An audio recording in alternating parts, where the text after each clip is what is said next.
My name is Tori Johnson-Jones. I am the Executive Director for the Will Feed organization. I've been here for 20 years. My name is Diane Renner, and I'm the Director of the Marie Wilkinson Food Pantry here in Aurora, Illinois. The food pantry has been in existence for over 50 years. It was started by Marie Wilkinson out of her home, actually out of her basement. The Will Feed organization started in 1980 with Pastor Porter watching a person eat out of a garbage can. From there, him and a few of the church members decided to open up a soup kitchen. It's really difficult to talk about Marie Wilkinson in a short period of time because she was such a strong civil rights activist here in Aurora. She started over 60 organizations, one being her food pantry out of her home. She also started a child development center, which is still in existence today. For our pantry, we would serve anywhere from 500 to 600 families per month. Maybe more, depends on the need. Our pantry has grown drastically in our numbers. 2 years ago when I started, we were serving 80 families a week on an average, some less, some higher weeks. Just last week we served 219 families, so it's been more than doubled in the last 2 years. It's never enough because people lose their jobs every day. So it's always an increasing thing that happens that we have to adjust to. The needs here at the pantry has changed drastically since the recession hit.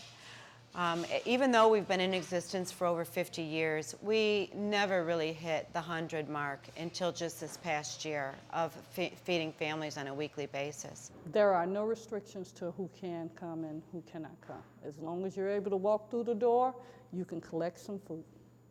We have no restrictions. We don't care if they're from Aurora, from Glen Ellen, from Hinckley, from Plainfield. If they need food and they come here for food, we'll give it to them. We would normally get funding from a lot of sources. Food Depository is our main source. Our funding for our pantry is strictly from donations. We do some food drives, we do some fundraising, but the majority of our money is coming from some grants that we've written. There's always small grants that you can apply for Food Depository and other agencies that would help out on getting what you need. You would be surprised, most of the people have a listing already in their pocket for all of the agencies around here. So they can tell you more information sometimes than I can. Do you feel like there's a lot of agencies here in the Englewood community for people who have needs? Not too many. We can always use some more. I mean, because some people don't have cars, so they have to walk. You know, so I think that's an unfair advantage that they would have to walk from different agencies to get food. But we can always use more in Englewood. In Aurora, you know, Aurora is the second largest city in Illinois, and we do have some food pantries here. Most of them are on the west side of Aurora, but the need for families is really on the east side of Aurora. And there are some food pantries there, but they're a little smaller, and they can only, you know, they only serve maybe once a month, maybe for the first 50 people. And so we're reaching out and we're helping those food pantries on those side. Another thing most recently is the food stamp program was just recently reduced. It's going to be the greatest form of depression that anybody can suffer through. Having the SNAP program, you know, that increases just that little bit, you know. So if you have a family of 5, just having just 10% more of food helps.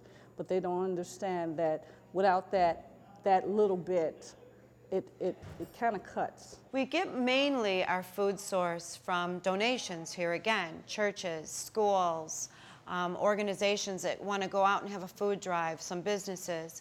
We do order from the Northern Illinois Food Bank. We get all of our food from the Food Depository, Greater Chicago Food Depository.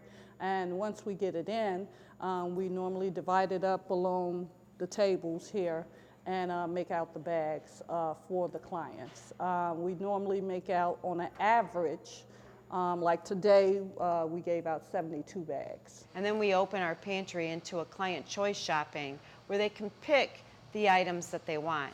Before we used to bag what we thought they needed for meals for the week. And they didn't have a choice. They just got what we gave them. We're all volunteers.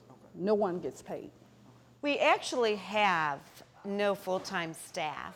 All of our people that come here and work are volunteers. We are 100% volunteer-based. And yes, this is a family organization.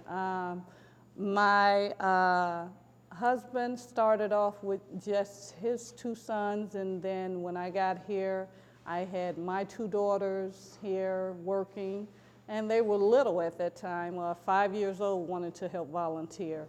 From that, my parents have stepped in and helped out. You know, a lot of us that have had jobs in the past working for corporations or something was not as fulfilling as when you go to volunteer. When you volunteer to give back, it's a whole different feeling, and it doesn't even seem like work. It's just a need to help, you know? You want to do something besides going to work, coming home, and providing for your family. What about other families? What do they need? We know that Marie is with us every day, and we feel her at different times. We're even saying, gee, our funds are getting a little low. And then all of a sudden a check will appear in the mail, and we'll go, well, thanks, Marie, because we know that, you know, she's still watching over us and making sure that we're doing what she wanted to do. And I'm sure she's very proud. That makes your heart feel good when you can do something.